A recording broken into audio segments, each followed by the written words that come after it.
Fala, família da Natação Criativa! Quero agradecer a sua presença em mais um episódio de podcast.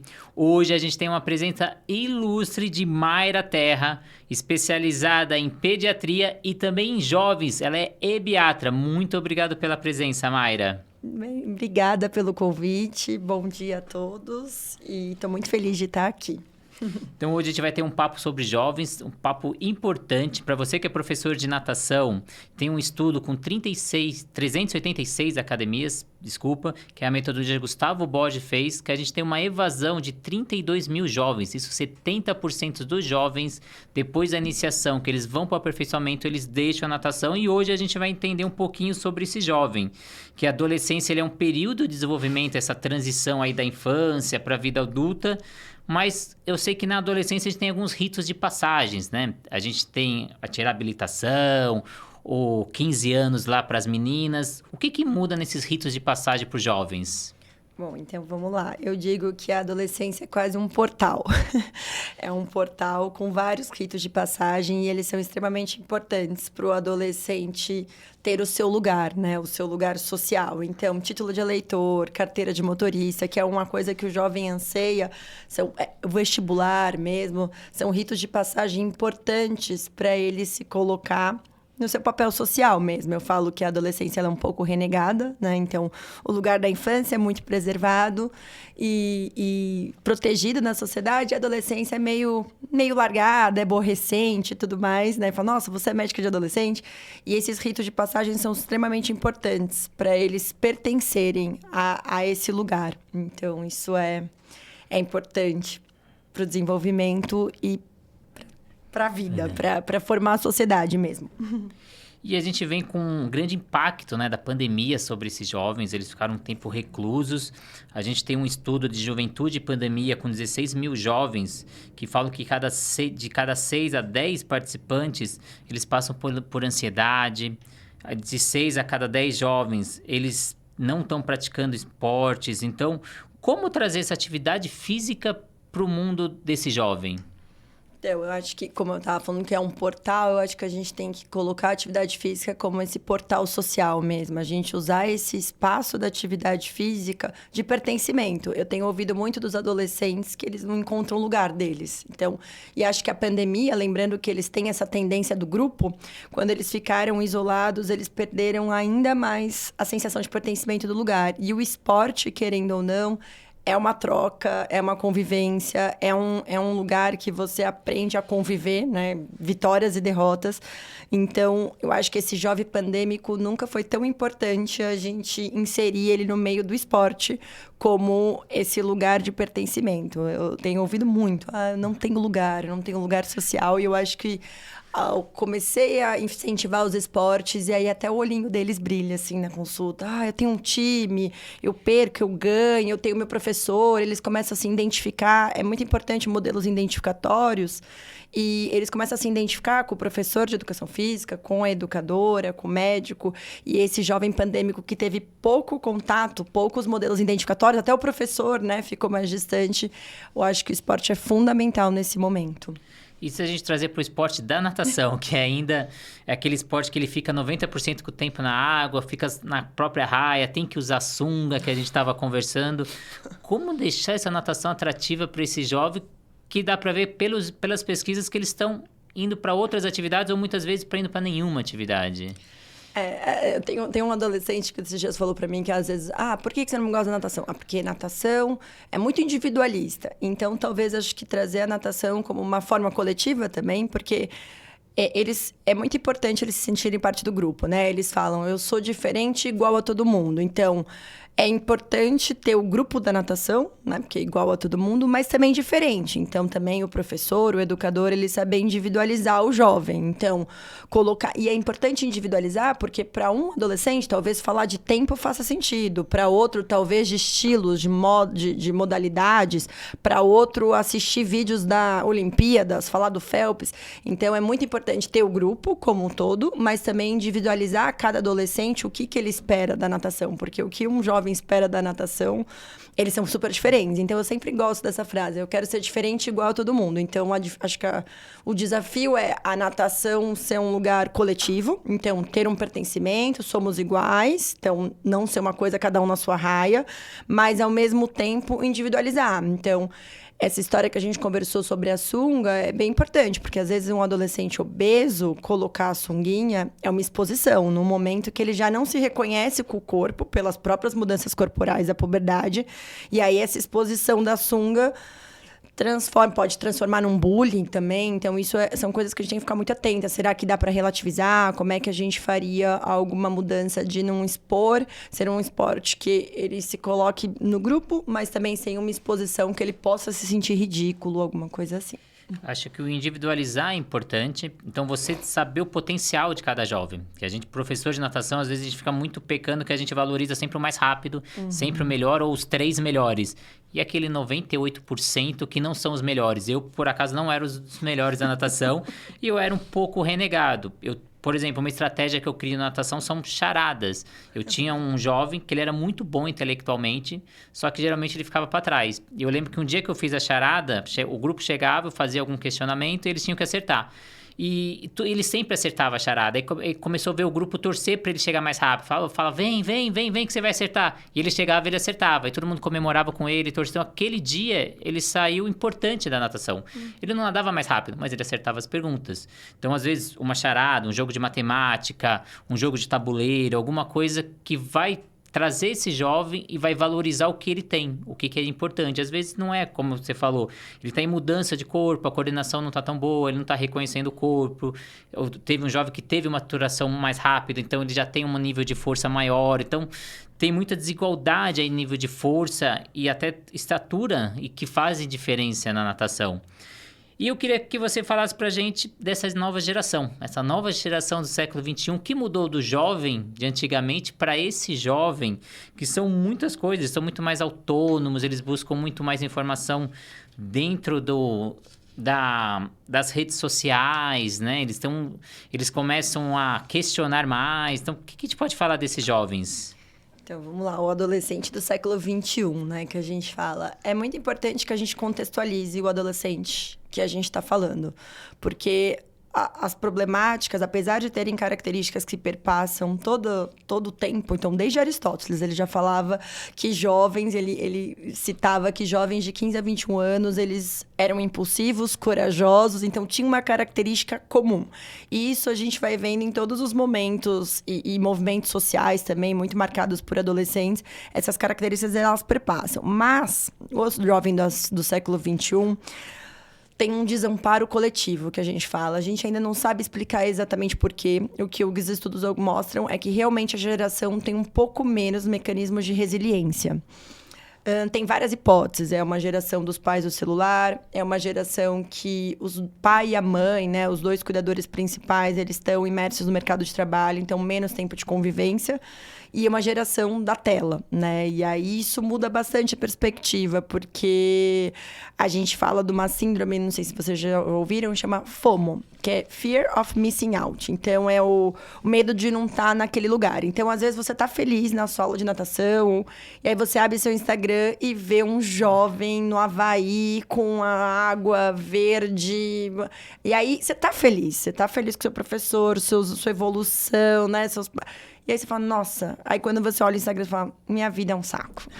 E aí, esse sentimento dá um desamparo, né? Porque parece que nunca nada tá bom. Então, a gente fala que esse jovem, a gente precisa ajudar muito nos mecanismos de resiliência. Essa geração de como que a gente vai construir isso. E o esporte, acho que é um grande caminho. E esse jovem também muito, né? Ele tem que ser invejável e desejado também pelo Instagram, né? Então, também mostrar que tem várias... Que isso é uma loucura, né? O que a gente está vivendo é bem loucura. E já tem vários estudos mostrando que o tempo tela... Quanto maior o tempo tela, maior o risco de transtorno ansioso, depressivo. Então, isso também... Esse jovem do século XXI tem que tomar esse cuidado. cuidado, e principalmente o jovem pós-pandemia, porque é muito importante saber que jovem ocupa espaços. Então, para o jovem é muito importante circular na cidade, ir a pé para natação, saber o que tem próximo, né? Qual que é o trajeto dele, escola, natação, escola, carro, né? Natação, casa, parque, ele começar a entender, andar de metrô um pouco, vivenciar a cidade, levar no centro da cidade, contextualizar as coisas, levar talvez às vezes para viagens, né? Vamos ver Jogos Olímpicos, alguma coisa assim, um campeonato da natação com o time da natação. Isso é muito importante, né? Ele visualizar as coisas, ocupar mesmo esses espaços, principalmente pós-pandemia, porque ele se desenvolve e ele molda a sua identificação e sua personalidade a partir desses espaços. Tá faltando isso. O espaço da internet não é suficiente, e é isso. Eles estão fugindo para o espaço virtual. A gente tem que trazer eles para o espaço público, coletivo, andar mesmo. Então, isso é importante. E o que você acha do esporte, que traz essa autonomia, essa resolução de problema, essa proatividade, né? Eles são muito mais colaborativos que as gerações anteriores, né? Hoje eles jovens adoram auxiliar os menores, adoram ser exemplos.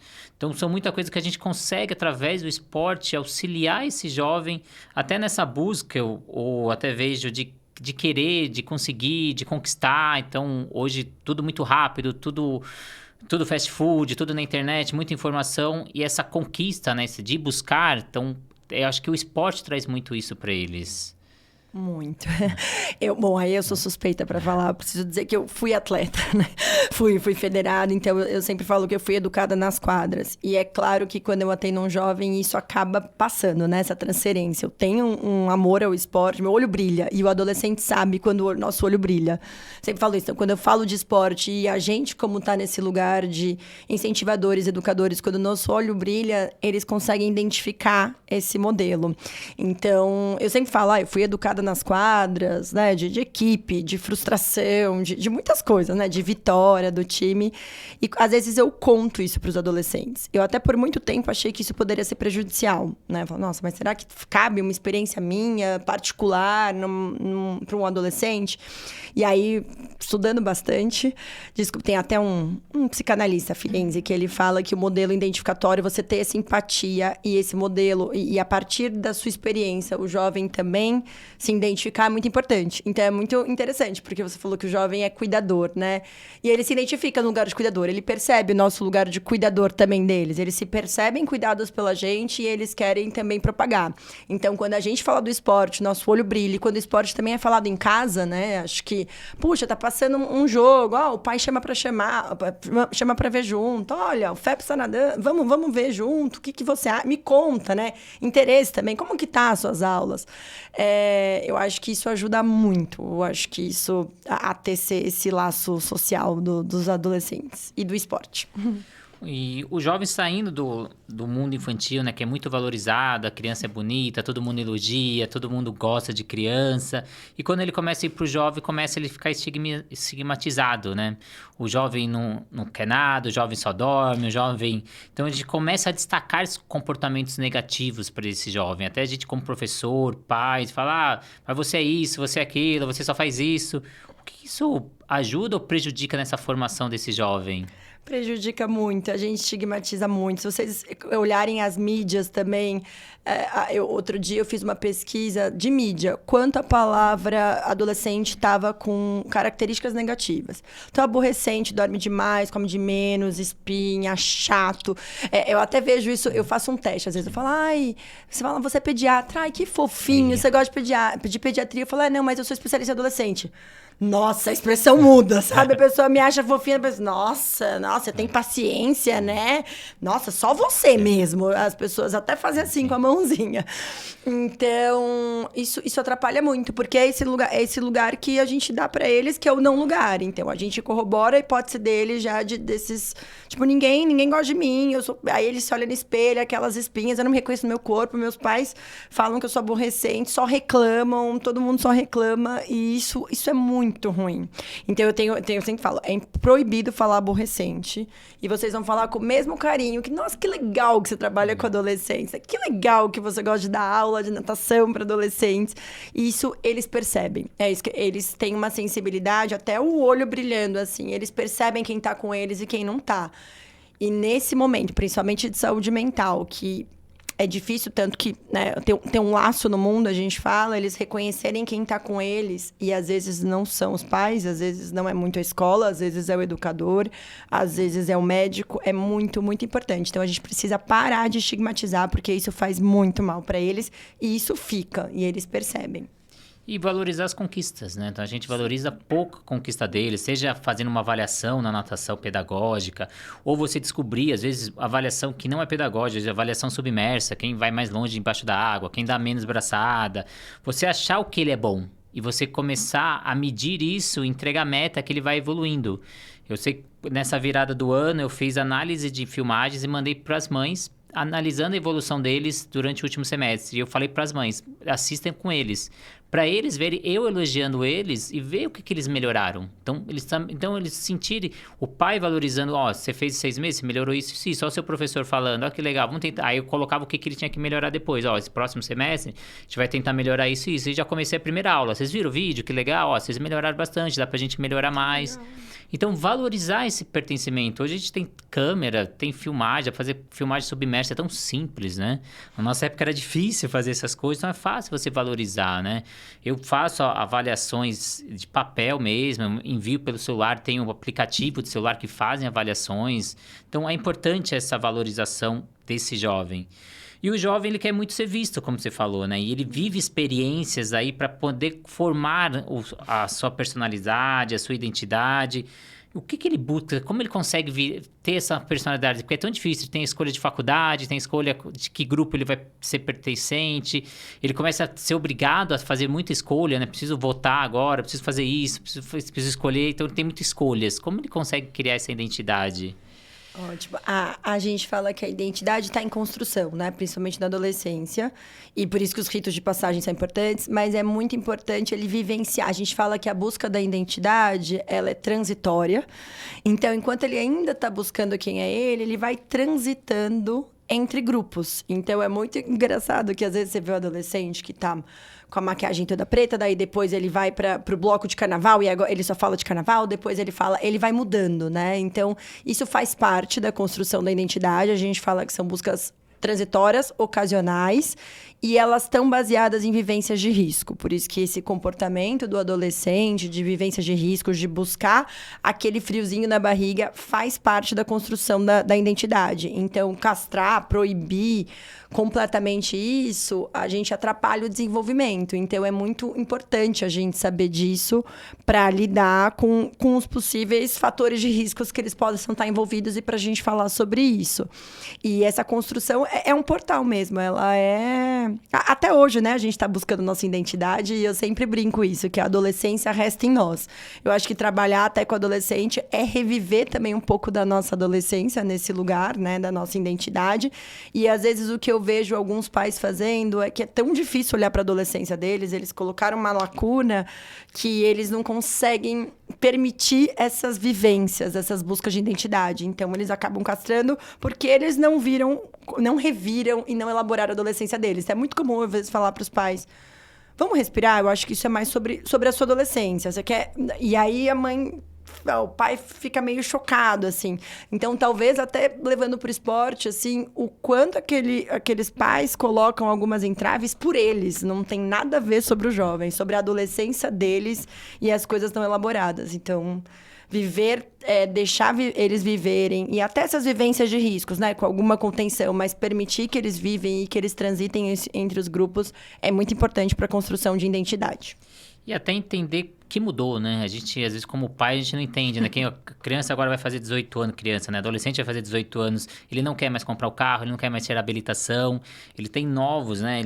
Tudo é compartilhado com eles são muito de não querer também fazer comida, porque eles acham que é perda de tempo, que é tudo mais rápido, fast food. Então, quando eles chegam na natação, eles não querem ser os melhores, eles não querem competição, eles só querem estar no grupo. É o desejo que eles querem nas aulas de natação, é ser pertencentes, é ver o outro, é ir lá conversar, falar sobre a série que assistiu. Então, às vezes, a gente entender que esse jovem também mudou. Ele não é igual a gente, né? A gente não é igual aos nossos pais, né? Já dizia Renato Russo, né? Então, e o que eu venho agora é falar um pouquinho desse jovem que ele tem essa mudança corporal, e ele tem até o complexo de lagosta, que você fala em suas aulas. Eu queria que você falasse um pouquinho desse complexo de lagosta e como que é essa mudança do corpo, que é tão importante aí para a natação, que na hora que ele entra para a natação, isso é até um bloqueio para ele. É bem importante a gente diferenciar dois conceitos. A adolescência de puberdade, porque a gente faz uma salada, né? De estirão. Eu vejo muitas mães perguntando, o que é estirão? O que é puberdade? Eu acho que esse conceito é importante até no esporte, que, como você falou, vão ter vários jovens com a mesma idade, mas um gigante, um gigante não, né? Um alto, um mais baixo. E isso tem a ver. Então, a adolescência é as mudanças biopsicossociais que ocorrem durante esse determinado momento da vida. A puberdade tem a ver com a fisiologia do crescimento. Então, isso é bastante importante. E quando a gente fala, não necessariamente todos começam na mesma idade. A gente fala que meninas começam a puberdade de 8 a 13 anos. Então, tem meninas que vão começar as características sexuais. Então, né, aparecimento de mama com 8, tem meninas que vão começar com 9, com 10. E meninos de 9 a 14. Então, eu sempre falo, né, as meninas normalmente gostam de olhar para os meninos mais velhos, porque elas já passaram pela puberdade e os meninos ainda não. Os meninos estão mais crianções. Então, esse também é quando você olha para idades, mesma idade, meninos e meninas de 9 a 13, 9 a 14, vocês vão ver bastante diferença, assim, as meninas muito mais desenvolvidas. E o estirão puberal, ele também está relacionado com o psiquismo. Então, quando eu atendo um adolescente que a gente fala que ainda não começou o estirão puberal, o estirão são essas características, né? Aparecimento de pelos, mamas, aumento de pênis. Então, quando a gente olha para esse adolescente que está no começo, ele tem uma mentalidade mais infantil. Quando a gente olha para um adolescente que está no final do estirão, então lá para os seus 15, 16, ele tem outra mentalidade. Então, a gente não pode colocar todo mundo na mesma caixinha adolescente. Tem que olhar qual fase, inclusive, do estirão.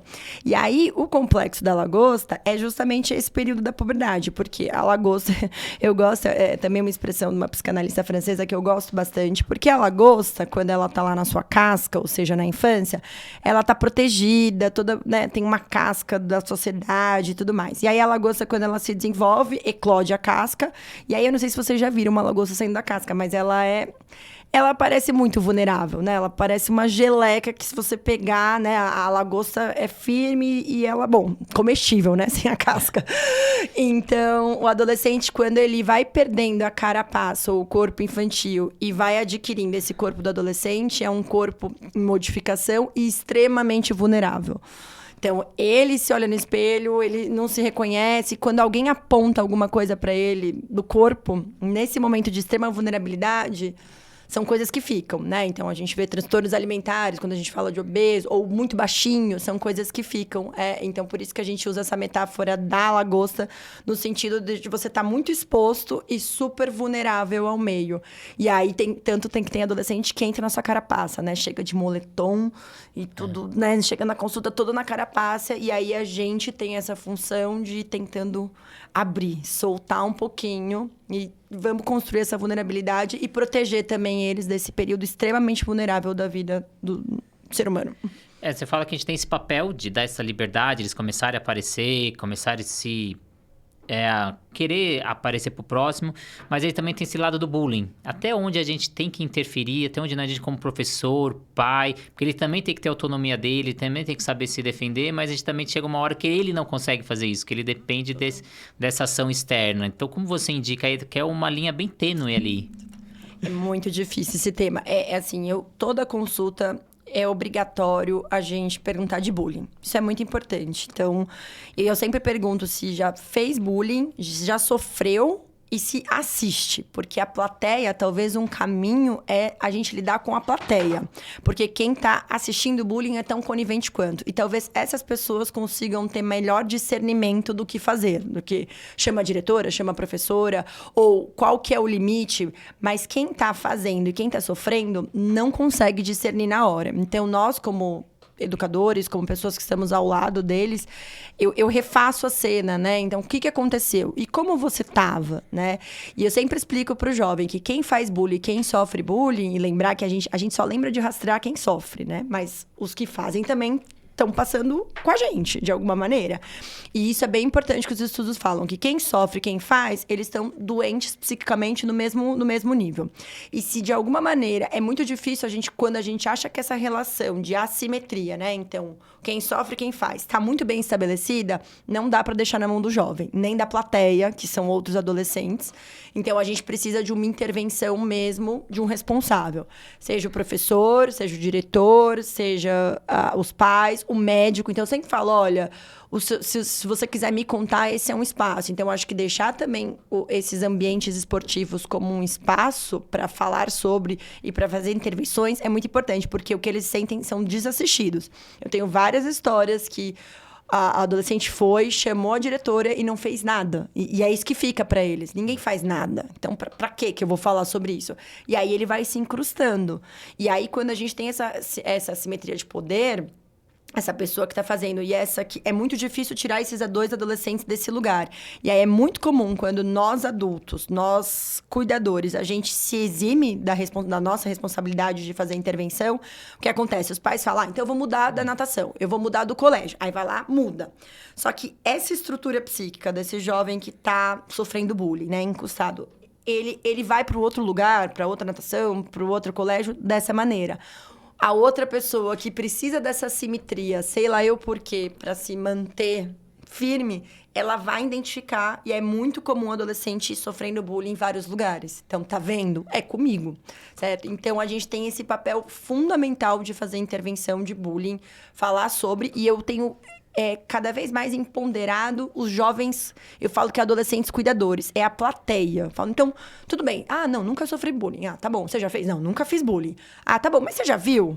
Aí eles ficam meio, Aí eu falei, me conta, o que você viu? Normalmente eles me contam claras situações de bullying. E o que você fez? Aí vai ficando constrangido. E aí a gente monta na consulta, ok. O que você poderia fazer da próxima vez, sabe? Ah, então isso é muito importante, da gente estar atento a todos eles, que às vezes a gente foca só no bullying. E fazer intervenções, porque essa posição de que quem sofre bullying, ela perpetua em todos os ambientes. Então, é muito comum sofrer na escola, sofrer na natação, e saindo e mudando. Aí muda, sofre de novo, e aí ele vai ficando incrustado, e aí nem sai da sua lagosta.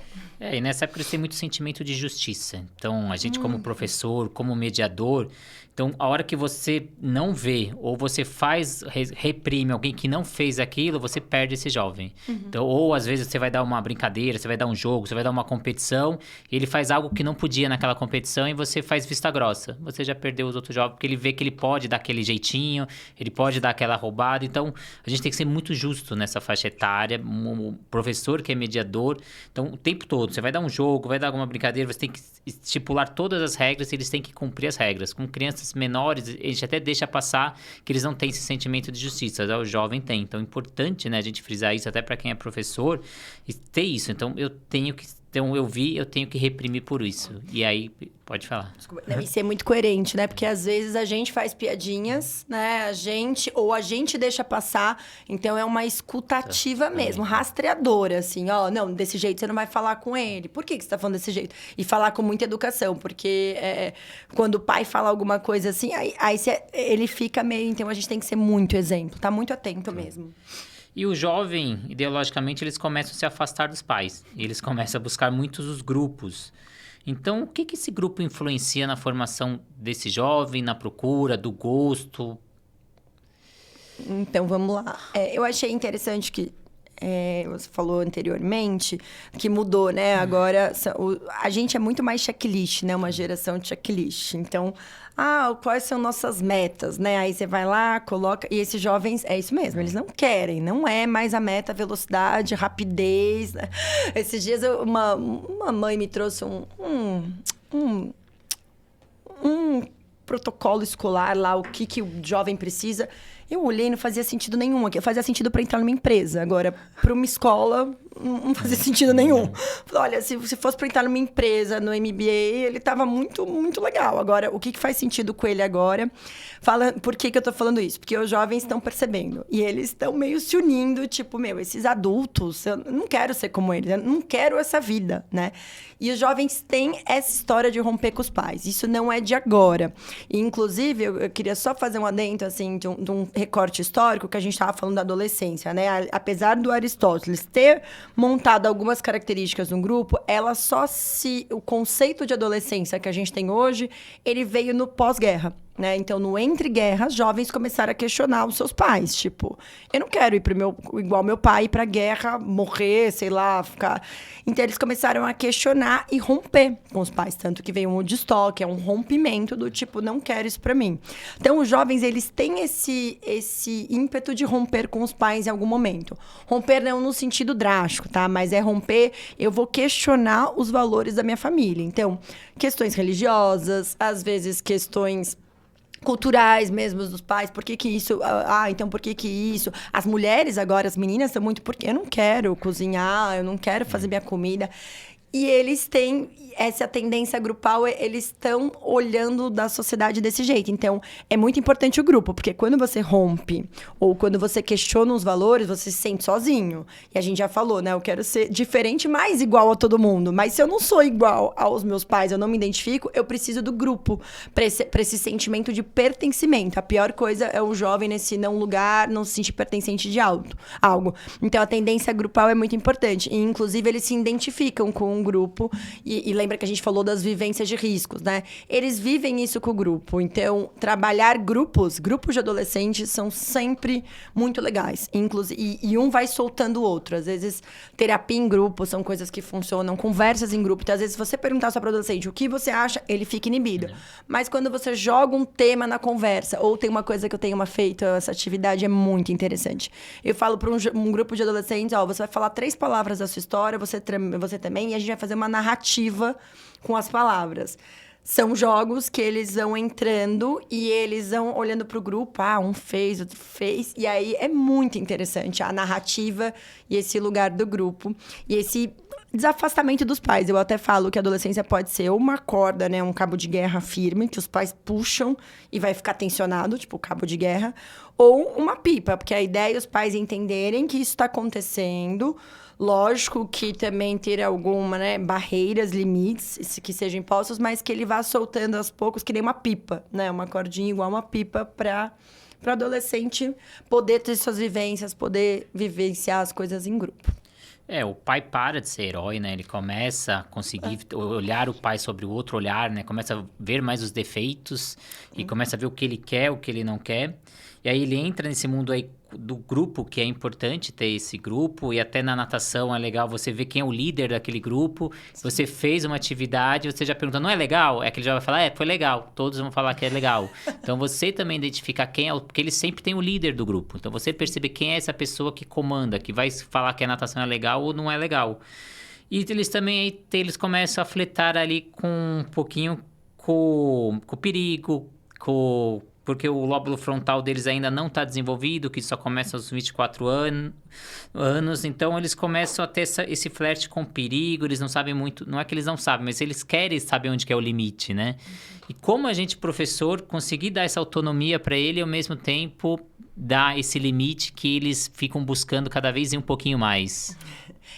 E pensando em estrutura, é isso, né? A gente fala que o adolescente ele é quase um acelerador de Ferrari com um freio de Fusca, justamente porque o lobo pré-frontal é o último a se desenvolver, ele termina com 24 anos.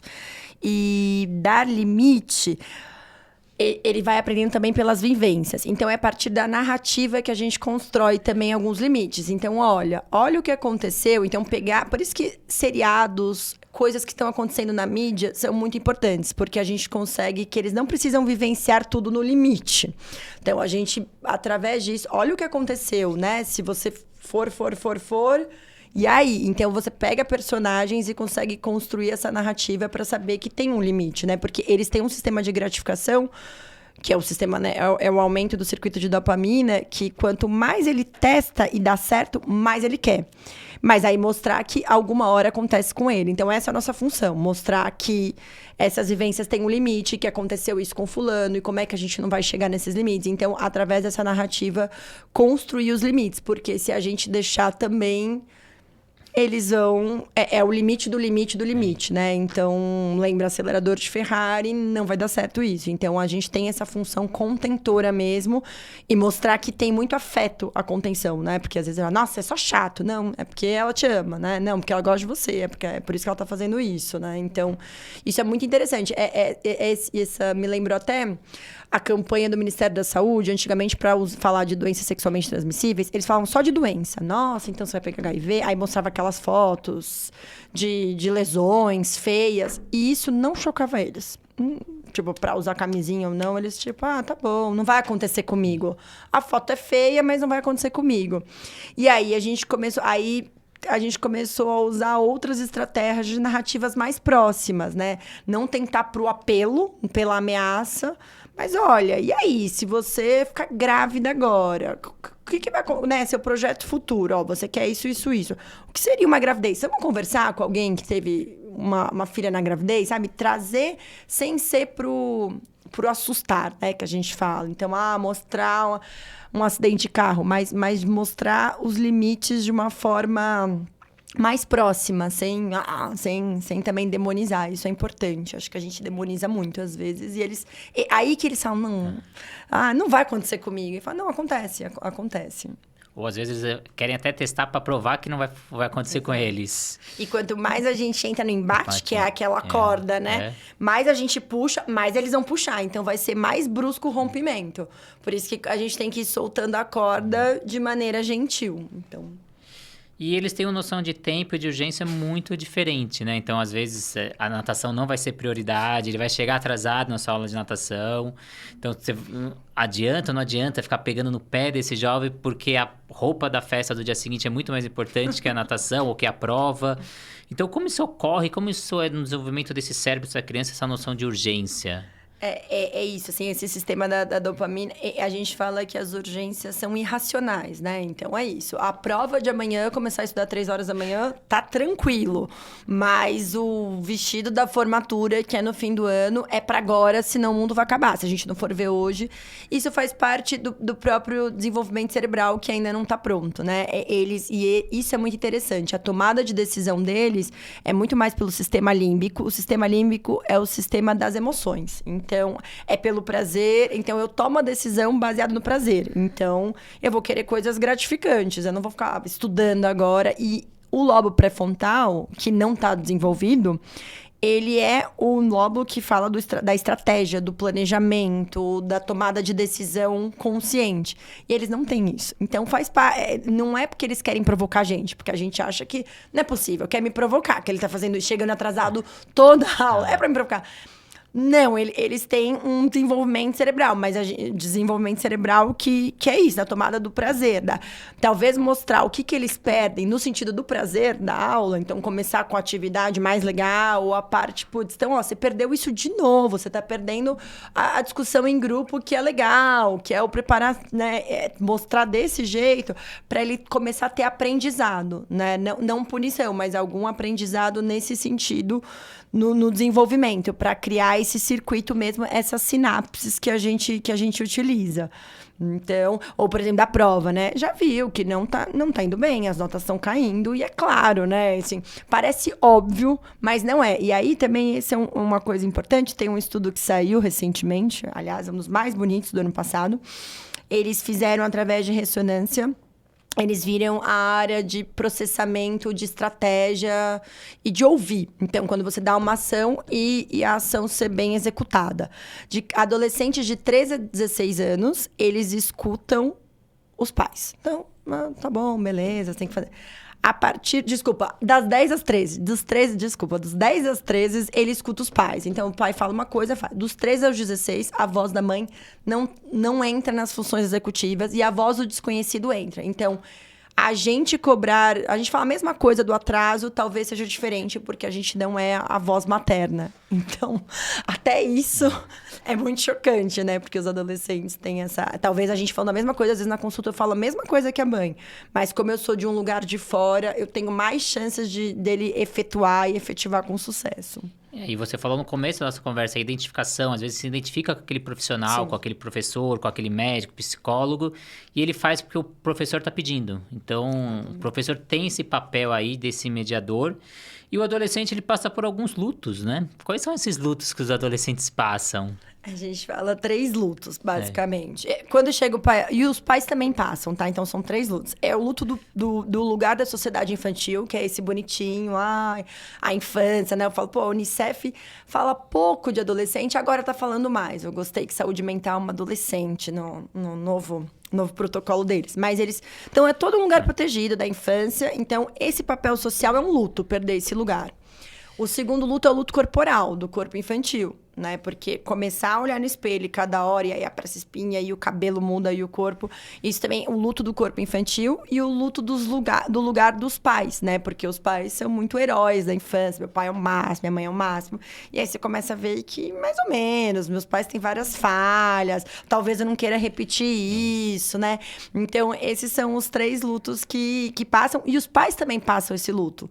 Então, é muito comum a mãe trazer e a gente falar adolescente, jogar uma conversa real. E quando eu tiro a mãe da sala na consulta, ela fica meio de como assim ele é um adolescente? Como assim eu tô numa... É difícil. Então é um luto também, aquele lugar, tipo, eu não posso mais abraçar e beijar e controlar tudo. Não, não pode. Ele vai ficar com a porta fechada e você vai respeitar isso. Então, é um processo, né? Não, nada de um dia pro outro. São processos que a gente tem que estar sempre atento.